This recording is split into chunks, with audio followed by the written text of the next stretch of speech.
I'm Mark Meredith in New York. We're going to try this a second time. We were on Verizon before, and now we're trying AT&T. Let's see if it's any better. We're covering the first debate here for all of the Media General stations, coast to coast. Where we are, this is the Media Filing Center, the spin zone, if you will, where later on tonight, surrogates of both Donald Trump and Hillary Clinton will try to say who won the debate. You're looking right now at media from all over the world, your major networks, your CNN, your Fox News, right there in front of us. But we've seen people from basically stations all over the world as well, international press from the Middle East as well as in Europe.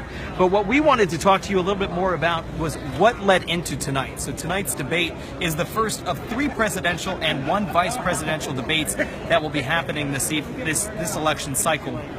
What we've been amazed, though, is just in terms of the amount of security, the preparation, and the work happening behind the scenes. This is by no means just something that just comes together.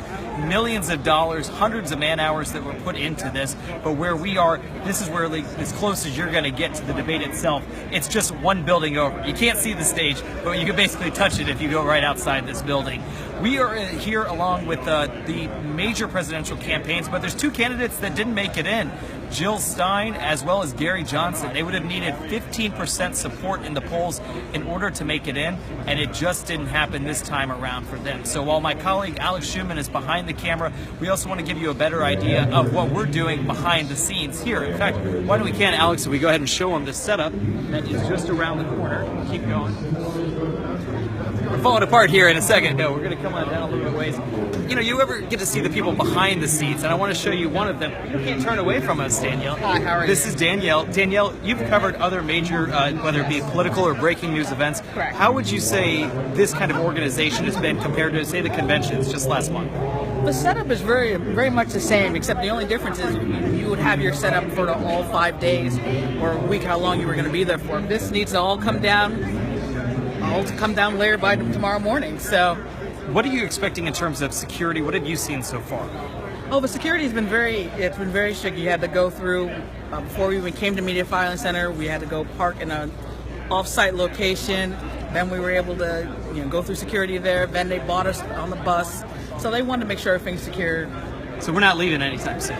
No, we're here. Once you're in, you're in. You're here. Well, you should also get an idea. This is something you don't usually see on television, but this is basically all we have. And when we say that, it's not to sound coy, but it's to tell you that for television, the magic that happens is now happening with very few devices. There's no satellite truck or anything. We use the internet to send our signal all over the country to these different stations. All these networks, so they're doing the same thing. We are just one of several different components that are out here inside the media filing zone. So Alex, I'll tell you what, I'm going to grab the camera here for just a quick second, and you'll follow along as we go.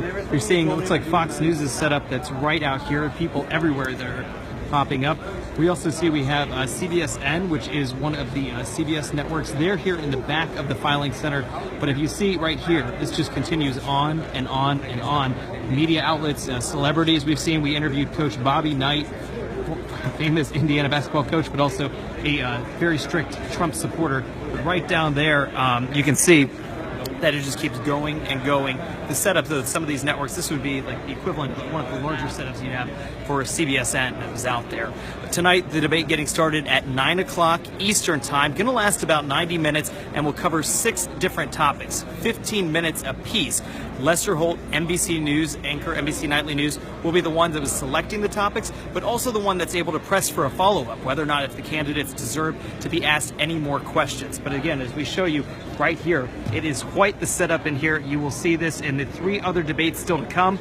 We're going to be heading to Virginia next week for the vice presidential debates. Then it's off to St. Louis and Las Vegas, Nevada. So we've got a long way to go, but just a quick preview here of what we're seeing on the ground.